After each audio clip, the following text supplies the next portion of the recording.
الرحمن الرحيم، والصلاة والسلام على رسول الله محمد صلى الله عليه وسلم. اليوم رح نبلش المحاضرة الثانية من محاضراتنا السعال.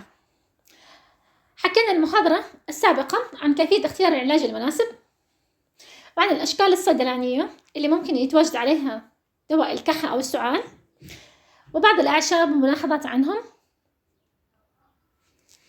ومتى أعمل له ريفير للدكتور. هون بدي أنوه على شغلة اللي هي ديكونجستن، مضادات الاحتقان. في مادة هون رح تلاقوها كتير أدوية السعال اللي هي السودوإفيدرين، اللي هي رقم 4. السودوإفيدرين هي مادة مضادة للاحتقان، ما بصير استعملها أكثر من 5 أيام، يعني تستعمل من 3 إلى 5 أيام فقط، وممنوعة لدى مرضى الضغط والسكر والقلب وارتفاع ضغط العين. عندي هون تنويه على الانتي هيستامين. الانتي هيستامين اللي هي مضادات التحسس. كل مضادات التحسس الجيل الأول تسبب النعاس. هون عندي الانتيزولين موجود بقطرات العين، قطرات العين للتحسس. ممكن نلاقي بأدوية البرد والرشح كلورفينرامين والدايفينرهيدرامين والأوكساميمازين والفينرامين والتراي بروليدين. هدول هي مضادات للتحسس، كلها تسبب نعاس.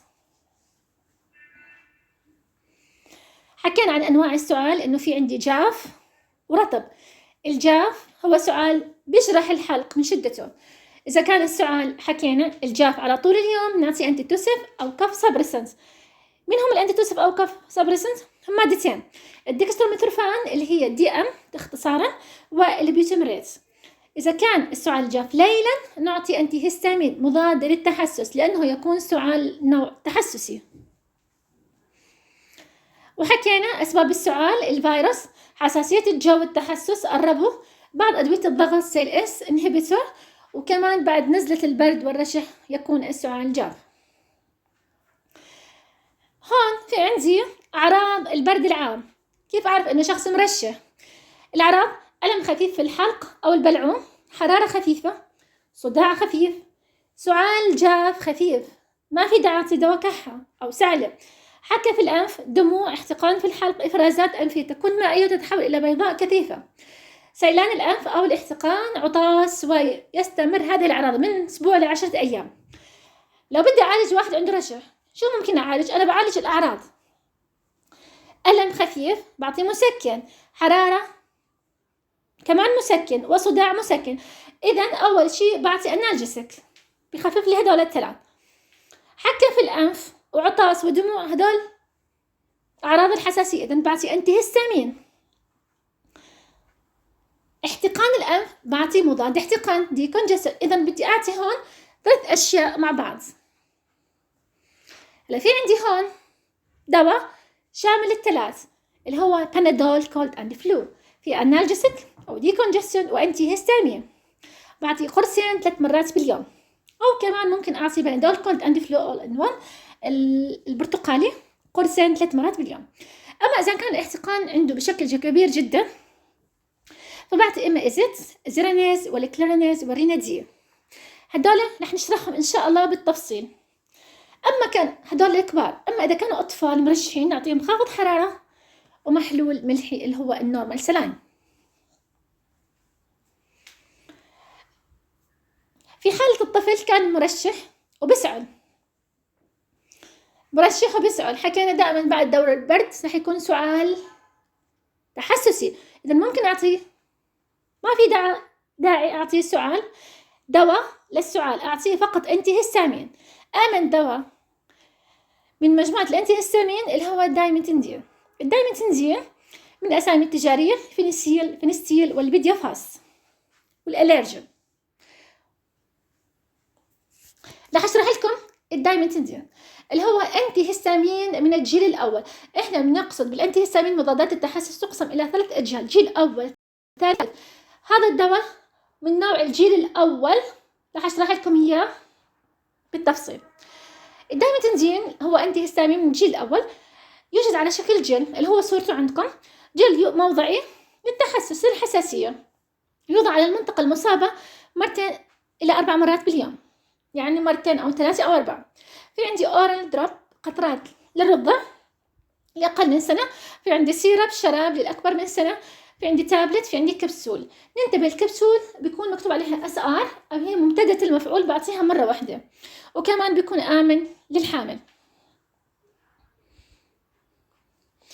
الدروب، القطرات لأقل من سنة، يعطى من شهر لسنة، أعطي نقطة لكل كيلو 2 إلى 3 مرات باليوم.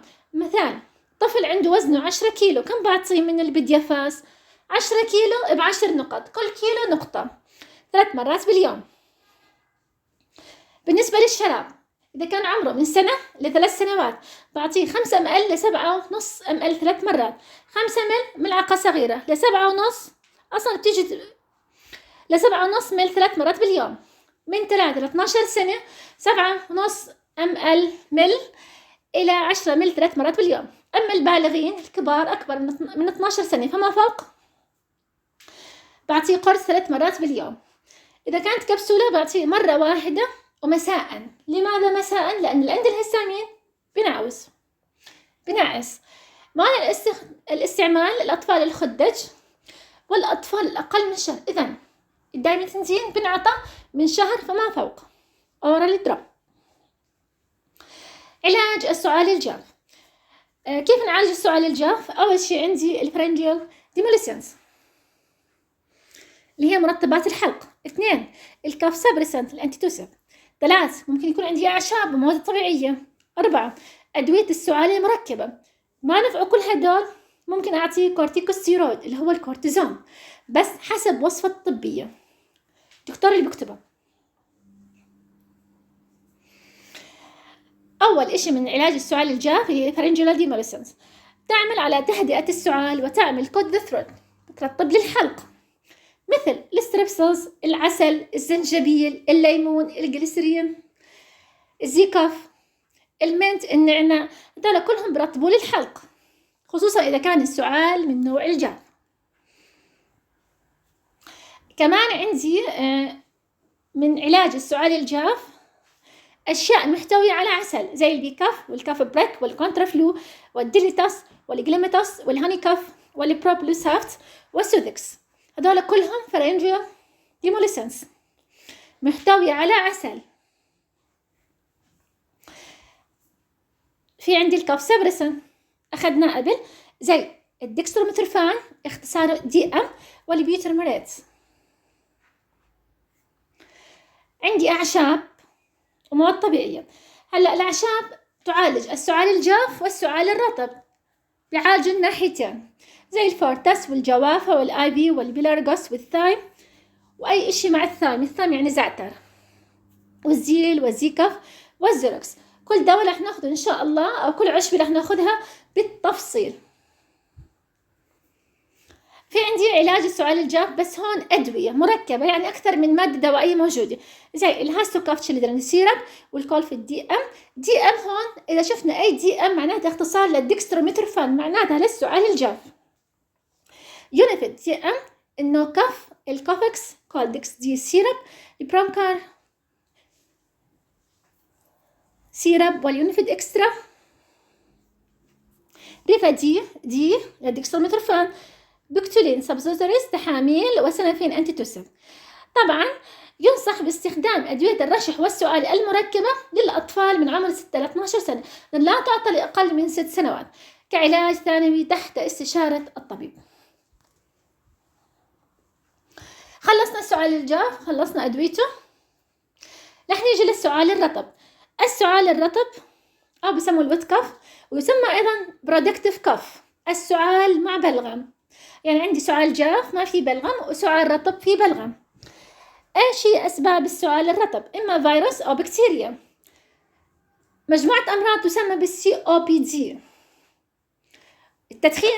التدخين دائما، سعالة المدخن او كحة المدخن فيها بلغم، والتهاب القصبات برونكايتس. لو طفل صغير حكت لك امه بضل يسأل حتى يستفرغ، دليل انه ايش؟ استفرغ بلغم على وجود بلغم في الصدر، خصوصا الاطفال اقل من سنه ما بيقدروا يطلعوا من كثر ما بكحوا بيسعلوا بيستفرغوا، او مرات بيكون بحس انه خرخشه في صدر الطفل، انه هذا دليل على وجود بلغم. تمام. إذا ظل الطفل يسعل حتى يستفرغ، دليل على وجود بلغم. إذا نوع الكحة عنده إيش هي، أو نوع السعلة سعلة ببلغم أو خرخشة في الصدر. طيب إيش هو أصلا البلغم؟ البلغم هو عبارة عن سكر ميوكوبوليسكرايد، والسكر بيكون ماسك ببعضه عن طريق روابط. في عندي شغلة اسمها مذيب بلغم ميوكوليتيك، بتعمل على تكسير هذه الروابط، بالتالي تسهل خروج البلغم. بالنسبة لعلاج السعال الرطب عندي شغلتين، إما بعطيه إشي اسمه طارد للبلغم اكسبكتورانت، وبسموه باللغة العربية مقشع اللي هي طارد للبلغم، مثل مادة الكوافينيزين، أو بعطيه إشي اسمه مذيب بلغم ميوكوليتيك. إذا السعال الرطب إما بطرد البلغم إذا قادر، يعني كبير وقادر، إذا مش قادر بدي أضطر إني أذوبه مع شرب كمية كبيرة من السوائل عشان يدوب، وبعدين بطلع.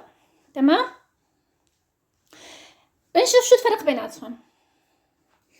طيب الأدوية الطاردة للبلغم، لساتنا إحنا بعلاج السعال الرطب.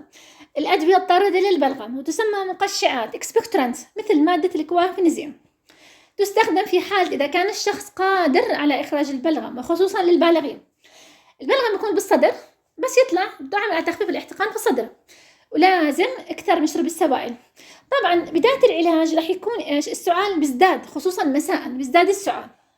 ننبه على المريض إذا أخذ دواء طارد للبلغم بالليل الكحة تزداد، نحكي له لا تبطل الدواء، بس يومين وبيرجع الأمور تمام التمام.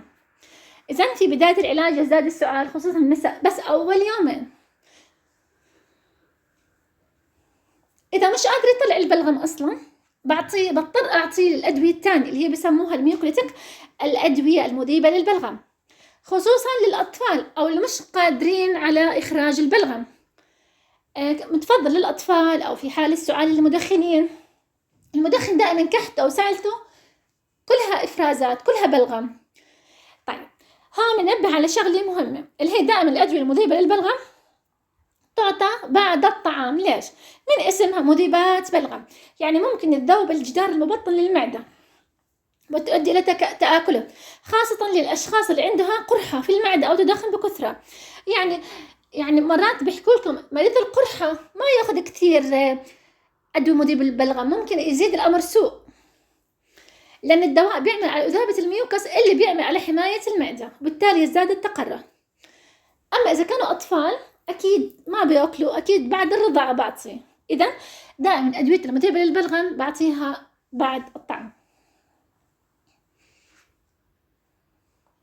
ولازم اكثر من شرب السوائل. هون في شغلة اللي هو لما يقلل الميوكس بيقلل لزوجة الميوكس بكل مكان جسم الإنسان، ممكن يقلل لزوجة الحيوانات المنوية. يعني ممكن أشوف بأدوية دواء ميوكوليتيك بعلاج العقم عادي، لما بيكون عندي لزوجة في الحيوانات المنوية بتخف لزوجتها. من مذيبات البلغم هم 4. إذن عندي أدوية اللي بتشتغل كمذيب بلغم ميوكوليتيك: الإمبريكسول 2، الأسلسستين 3، بروموهكسين 4، الإردوستين. هدول 4 مذيبات للبلغم. إذن الإمبريكسول، السلسستين، والبرومهكسين، والإردوستين. في عندي أعشاب ومواد طبيعية بتشتغل للسعال الرطب كميوكوليتيك، نفسهم اللي حكيتهم بالسعال الجاف بالضبط، فورتس والجوافة والبلارغوس والزيل والزيكا نفسهم بالضبط. إذا الأعشاب بيشتغلوا على 2، جاف رطب، جاف رطب على الأغلب.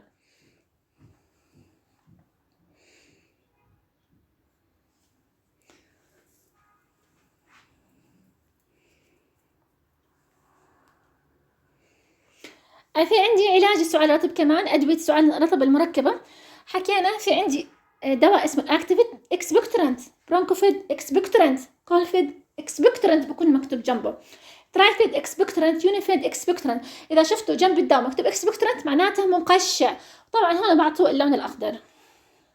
هون للسعال الرطب اللي قادر على إخراج البلغم.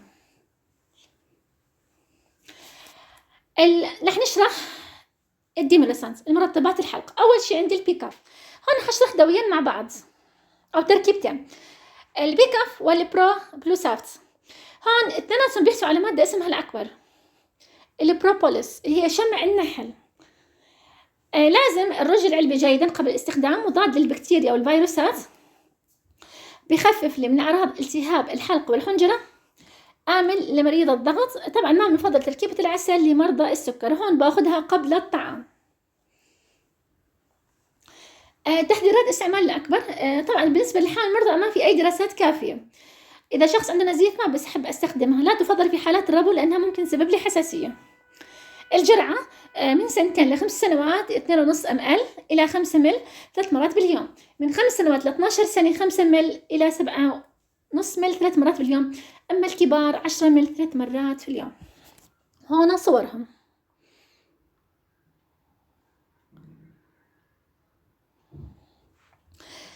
التركيب الثاني كافي بريك سيرب، تحتوي على عسل، آمن للحامل بعد الشهر الثالث. أي دواء للحامل بعطيه بعد الشهر الثالث، أول 3 شهور بس يعني بتجنب أعطي أي دواء. يستخدم من عمر 6 سنوات فما فوق، 6 ل 12 سنة بعطي 5 ml 3 مرات باليوم ملعقة صغيرة. الكبار 10 ml 3 مرات باليوم ملعقة كبيرة. وهذا صورة المنتج. في عندي مكمل غذائي عسل وفيتامين سي كونترا فلو لزيادة المناعة ومقاومة نزلات البرد. تركيبتين مع بعض لحاطي. في عندي منتج اسمه الديتاس، وعندي الهاني كاف فيهم عسل وليمون. آمن للحامل والضغط، مرضى الضغط، لا يفضل لمرضى السكر. حكينا هون للتخفيف من شدة السعال الجاف. الجرعة من 2 ل5 سنوات 2.5 ml 3 مرات باليوم. من 5 ل 12 سنة 5 ml 3 مرات باليوم. للبالغين 10 ml 3 مرات في اليوم. هون الهاني كاف نفس الجرعة. الجلاماتوس يحتوي على عسل والجليسرول، آمن للسكر وكبار السن. والجرعة من 2 ل 5 سنوات 2.5 ml 3 إلى 4 مرات باليوم. من 5 ل 12 سنة 5 ml 3 إلى 4 مرات باليوم. والبالغين 10 ml 3 إلى 4 مرات في اليوم. سودكس هي صورته، مكتوب عليه خالي من الكحول، يعني أي إشي خالي من الكحول آمن للضغط، صح؟ فري أوف كحول، وفي ليمون وجنجر وهاني وليمون. علاج السعال الجاف، بحة الصوت، آلام الحلق، مرطب مسكن وتنعيم الصوت. الواحد عنده بحة ممكن ياخذ سودكس. الجرعة من 2 ل 5 سنوات 2.5 ml 3 مرات باليوم. 2.5 يعني نص ملعقة صغيرة. 5 إلى 12 سنة 5 ml 3 مرات باليوم. أما البالغين ممكن أعطيهم 10 15 ml 3 مرات باليوم. هذا صورة الدواء.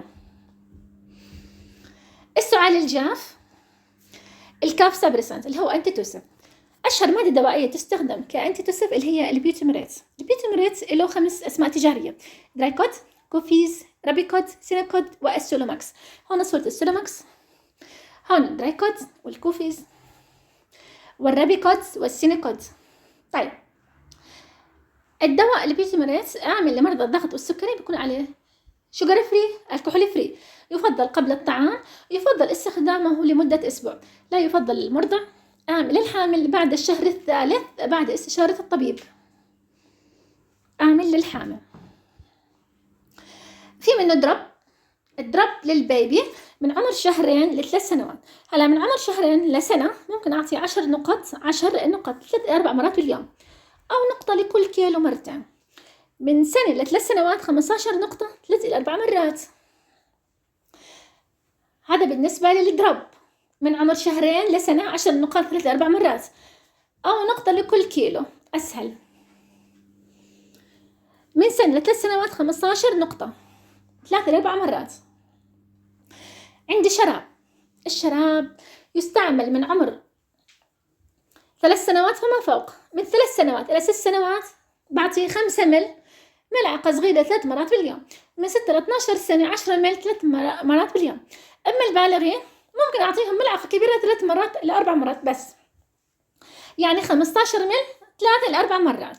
تمام؟ أحكي له ملعقة كبيرة 3 مرات عادي، يعني بزبط. الآثار الجانبية: مشاكل في الجهاز الهضمي وجميعها نادرة. إسهال، غثيان، ممكن يسبب صداع، دوار، دوخة، نعاس، حكة. والطفح الجلدي، هون مكتوب الطفل، هي الطفح الجلدي. في عندي من الأدوية المركبة الهاستوكاف تشيلدرن سيرب. الهاستوكاف تشيلدرن سيرب شراب فيه باراستيمول مسكن، سودوفيدرين مضاد احتقان، كلورفينرامين اللي هو مضاد للتحسس، وفي دي ام اللي هي اختصار للديكستروميثورفان. حكينا هاي تحت استشارة الدكتور، بتنعطى من 6 سنوات ل 12 سنة. دائما أي دواء في أدوية كتير مركبة بعطيه من 6 فما فوق، ممنوع أعطيه أقل من 6 سنوات. 5 مل 3 مرات في اليوم لمدة 5 أيام. ليش لمدة 5 أيام؟ بسبب مادة السودوفيدرين. أي مادة مضادة للاحتقان موجودة في أي دواء لازم يكون المدة قصيرة جدا. أما البالغين 10 مل 3 مرات باليوم لمدة 5 أيام فقط.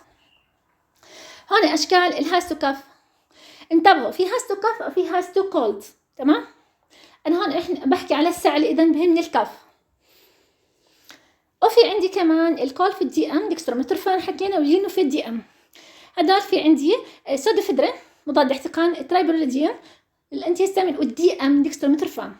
حكينا ليش ما بتعطى لمريض الضغط؟ لأن فيها سودوفيدرين بسبب الدواخل، بسبب المضاد التحسس. نوت او تو سي، ما بعطيها أنا بدون وصفة. غير آمن للحامل بما أنها مادة فيها مادة تحسس، إذا يعطى للسعال الجاف التحسسي. هلا السعال الجاف حكينا إنه الدي ام ديكستروميثورفان هي الجاف فيها مضاد تحسس، معناته جاف تحسسي. كمان عندي دواءين اسمهم كولفيد دي ام ويونيفيد دي ام من 6 سنوات فما فوق. 6 ل 12 5 مل 3 ل 4 مرات باليوم. أما البالغين 10 مل 3 ل 4 مرات باليوم. ممكن الدكتور يعطيهم من عمر صغير، حر، بس مش أنا، الدكتور ممكن يعطيها من 2 ل 5 سنوات، بعطيهم نص ملعقة صغيرة 3 ل 4 مرات. بس أنا لا أصرفها نهائيا، أنا ما بصرف، لا يصرف أصلا أو تو سي، بده يعطي هو للصغير على مسؤوليته، تمام؟ في عندي النوكف في عندي 4 مواد: سودوفيدرين مضاد احتقان، كوانفينيزين، والليكريش، والدي ام ديكستروميثورفان. بس اشوف بالتركيب ديكستروميثورفان راسا بعرف بدون ما اطلع على اي مكونات انه هذا للسعال الجاف. طبعا هتشوفوا انه الليكريش هي عرق السوس، غير آمنة لمريض القلب، صح؟ والضغط. السودوفيدرين هي مادة مضادة للاحتقان. هلا حتشوفوا انه الدي ام كيف نعطي مع كوافينيزين هي طاردة للبلغم، والدي ام هي السعال الجاف. يعني التركيبتين شوية تركيبتين غلط يعني، بس هون التركيز الأكبر، النسبة الأكبر للدي ام إذا يستخدم للسعال الجاف، وهون ممنوع على بعض المرضى. النوكف تنعطى من 6 ل 12 سنة لأنه فيهم أكثر من مادة. زي ما حكينا أي دواء في كتير له مواد أعطيه من 6 ل 12 سنة. 5 مل 3 ل 4 مرات في اليوم لمدة 5 أيام. البالغين 10 مل 3 ل 4 مرات في اليوم لمدة 5 أيام. الكوفكس اللي مرسوم عليه عيلة، هذا شكله بسمى شراب العائلة. وفي عندي تحاميل، هدول في كمان صوديوم مازويت، اوكسوميمازين، والباراستيمول. هلا عندي التحاميل ممنوع لأقل من 6 سنوات. ليش؟ لأن فيها ضعف نسبة المكونات الموجودة في الشراب، يستخدم لعلاج السعال الجاف التحسسي.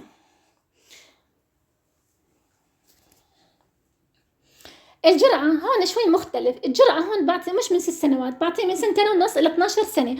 بعطي 5 مل 3 مرات في اليوم. أما البالغين 10 مل ملعقة كبيرة 3 مرات باليوم. 5 مل يعني ملعقة صغيرة للأطفال من 2.5 إلى 12 سنة. أما الكبار 10 مل 3 مرات باليوم. عندي الكولدكس دي حكينا ديكستروميثورفان، والبرونكولار سيرم، في سودوفيدرين والكلورفينرامين والكوافينيزين والدي ام.